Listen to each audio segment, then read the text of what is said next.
We have a little treat. I'm going to learn a song first.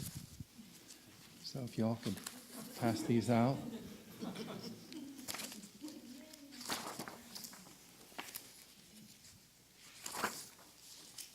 Pass them out if you would.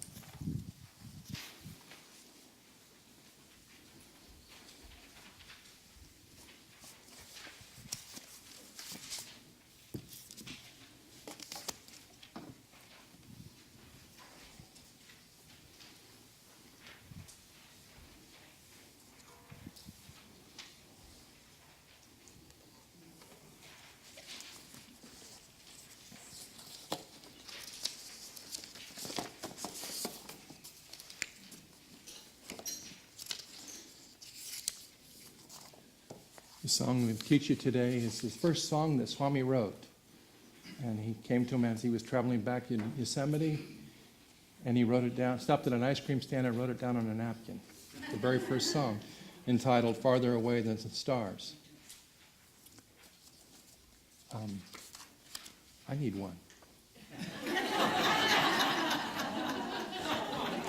I know the words, I just want to read the comments. So the introduction written by the composer. God, though nearer than our nearest thoughts, is yet far from earthly ways of thinking. My ways are not thy ways, saith the Lord. This is about a vibrational thing. God is, of course, as Yogananda put it, the nearest of the near and the dearest of the dear. Yet when considered outwardly, it is she who seems far, while the world seems too near us. So if you feel God inwardly, you expand your awareness outward. But if you look at God outwardly, then the world seems near, and God seems distant. So that's what this song is about. So I will do it line by line. Teach you line by line, okay? This is in a Eastern key or mode. So it's a little foreign to the Western ear, but you'll get it, okay? Listen, first line. I have a love who's far away, far away, far away. Sing with me. I have a love who's far away, far away, far away. This is a key of longing, not of sadness, of longing, okay? Next line, I'll sing. I have a love who's far away, farther away than the stars. I have a love who's far away, farther away than the stars. Third line. And yet she's stolen my heart away, heart away, heart away. Sing with me. And yet she's stolen my heart away, heart away, heart away. Fourth line. And yet she's stolen my heart away, farther away than the stars. Sing with me. And yet she's stolen my heart away, farther away than the stars. Now the bridge. Keep me not bound, no, teach me to fly. Sing with me. Keep me not bound, no, teach me to fly. Next line. Far from earth's madness, free ere I die. Far from earth's madness, free ere I die. Keep me not bound here, teach me to fly.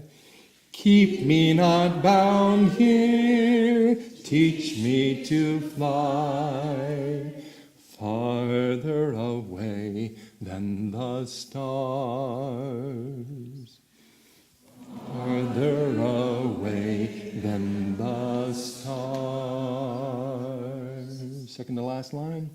There's nothing here nearly so dear, nearly so dear, nearly so dear. Repeat.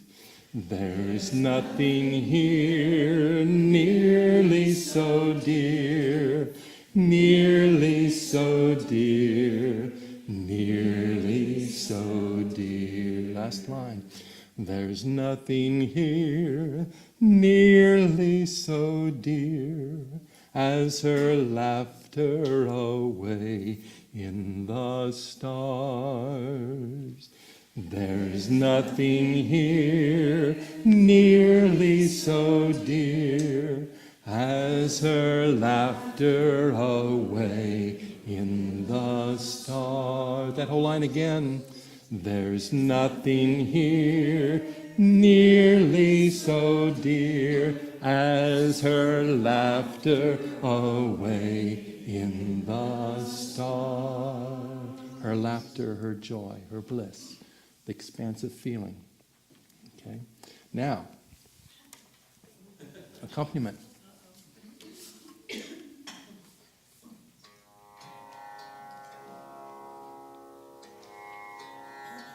Sing with me.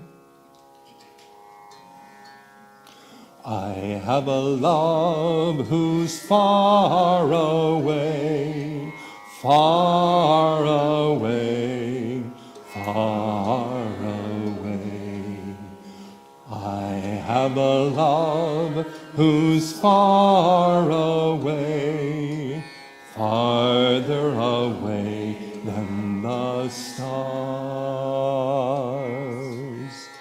And yet she's stolen my heart away, heart away, heart away.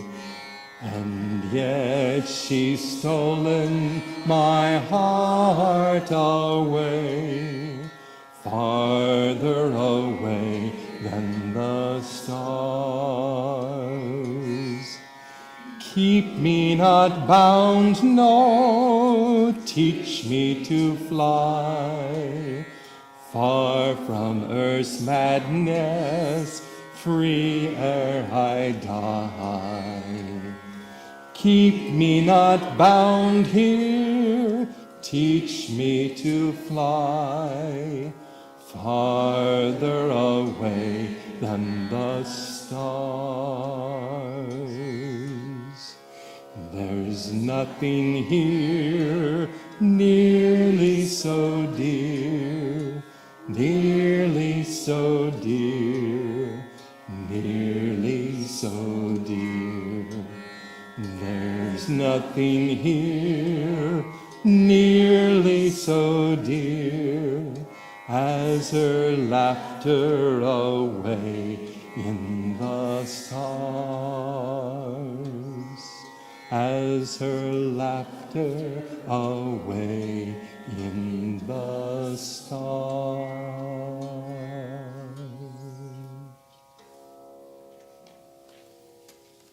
Very nice.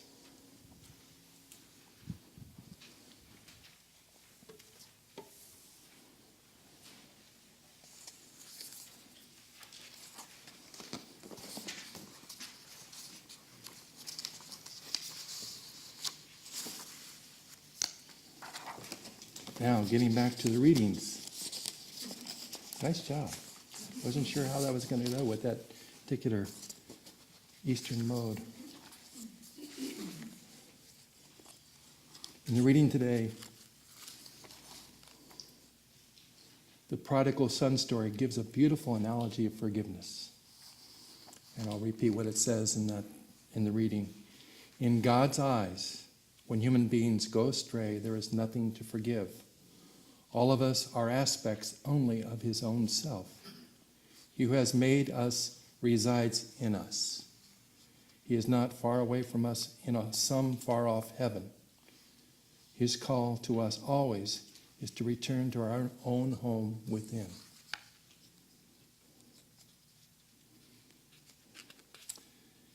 In Swami's book, The Rays of the Same Light,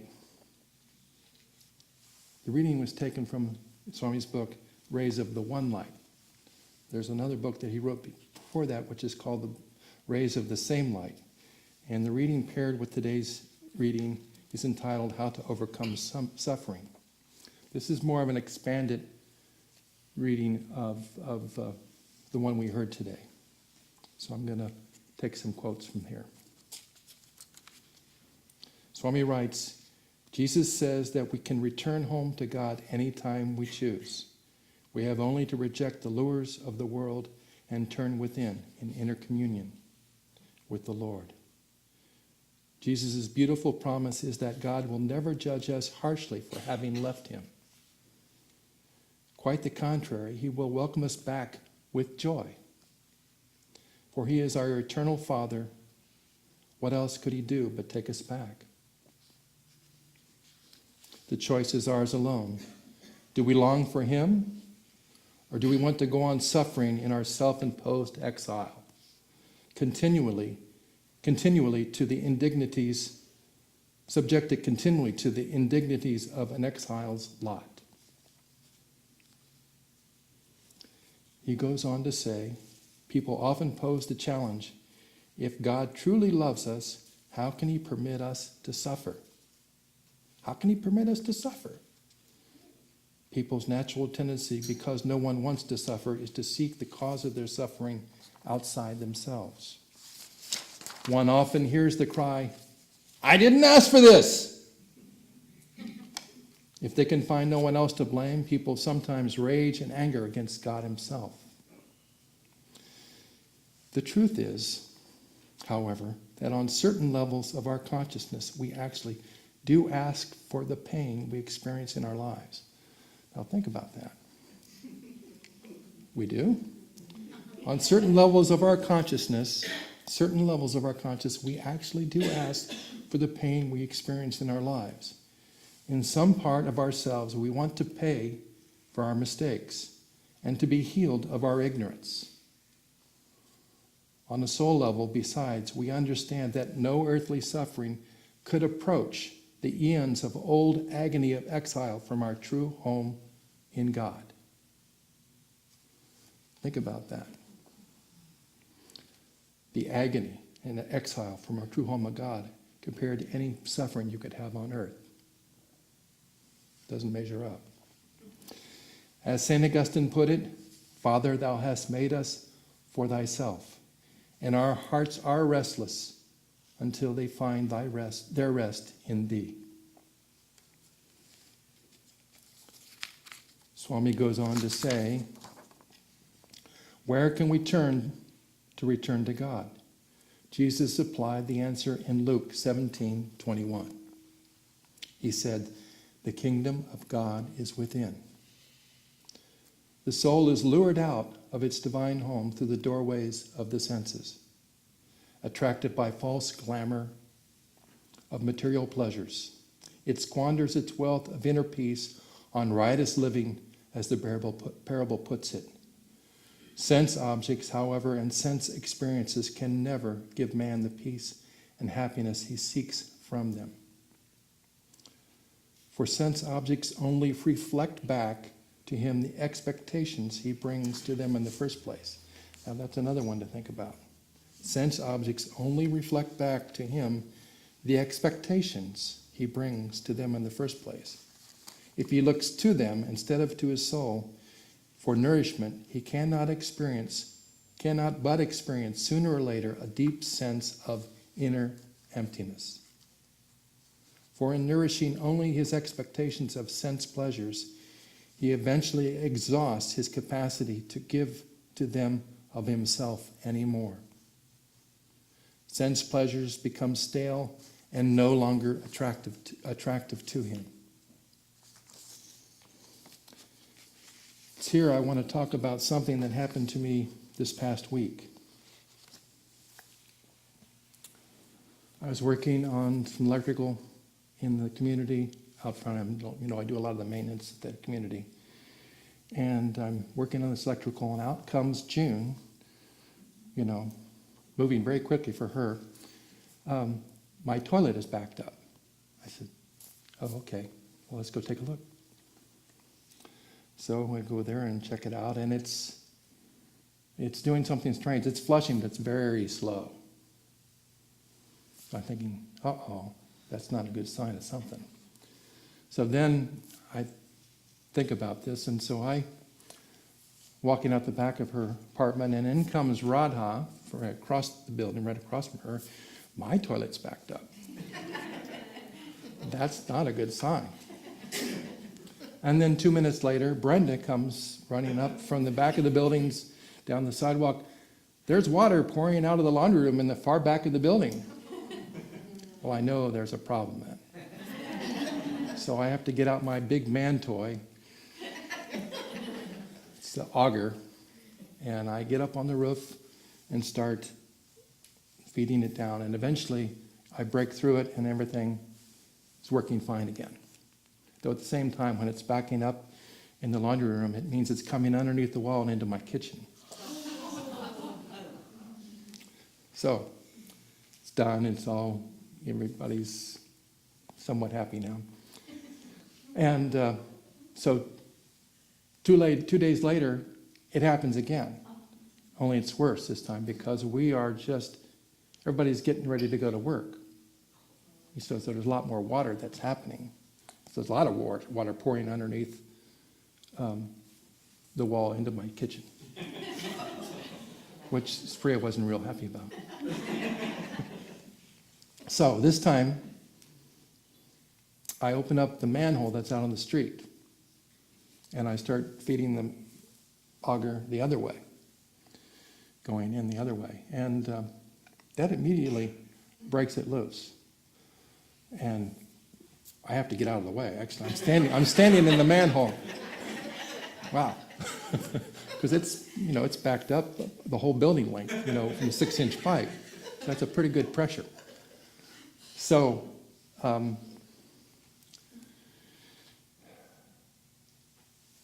I also, at that point, I had just received a camera that you can look inside of pipes. So I pulled that out, and Gail helped me, and I went down and looked, and I could see these roots, okay, where they were getting in, and how far down they were. So I got out a bigger cutter this time, which the pipe there I can get in is about bigger, so a bigger cutter, and I cut much better hole through everything. And then I pulled it back and looked at it again, and I could realize a day later, thinking about this is a lot like spiritual attachments, or earthly attachments in our inner spine. These attachments, because they keep growing, And Kriya is a way of really cleaning those out. Now, Kriya for us is when we get Roto-Rooter out there with a hydrojet, and they cut all those pipes with high-pressured water, okay? And I realized also when I was standing down there, this is like the river Styx. If you know the Greek mythology and Egyptian mythology, it's the underworld. And you're going in there with your camera or your introspection, and you're looking at these attachments. A close look at these attachments and how much of a slave we are to them and how they are blocking our flow of spiritual energy tells us how, as Yogananda said, attachments are like eating stale cheese. Okay? Swami goes on to say, the desperation of the ego and its efforts to continue feeding its material habits, even after deriving no more satisfaction from them, is the meaning of the prodigal son's servitude to the farmer, and the job the farmer gave to him of feeding the swine. These are what our attachments are when when they're no longer doing anything for us. We're just slaves to them. And we're just feeding swine. The return of our home in God is a rediscovery of our spiritual center within.